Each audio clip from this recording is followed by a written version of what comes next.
The objective was to design and manufacture a plastic shell that must be useful to cover an electrical outlet for an electric extension to supply energy. We needed to apply a CNC milling process and a plastic injection molding process. Our design consists of a bone-shaped plastic part, easy to handle and eye-catching. The plastic part has a constant thickness of 2.5 millimeters. Important considerations.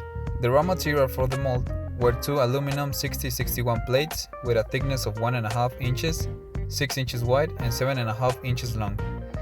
Since we had a specified set of tools to use, tool radius and lengths needed to be taken into account in the manufacturing process, not to mention the plastic part geometry.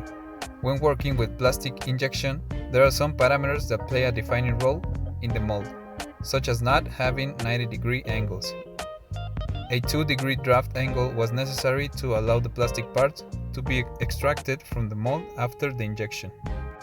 Once the geometry was defined, we 3D printed the first model to analyze how it would work along with the electric outlet inside of it. With this model, we could see that the outlet had some space issues, so the next step was adjusting dimensions to solve the problem. Using the plastic part model, the positive and negative sides of the mold could be generated using Fusion 360. These were the parts in which the injection would take place.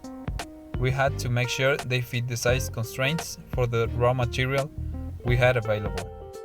Using Fusion 360, we made some simulations of the mold generation in the CNC Hyundai Kia milling machine. This will help us to detect possible problems such as tool collisions with the material or having some raw material not being cut. These were the final results.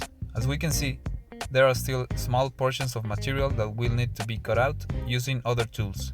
This happened because the geometry was too small for the mill's tools to reach. The manufacturing process is far from over yet. Our mold has been milled at this point. However, it is now necessary to use hand tools for some finishing touches and make the sprue, the runners and gates so the plastic injection can take place.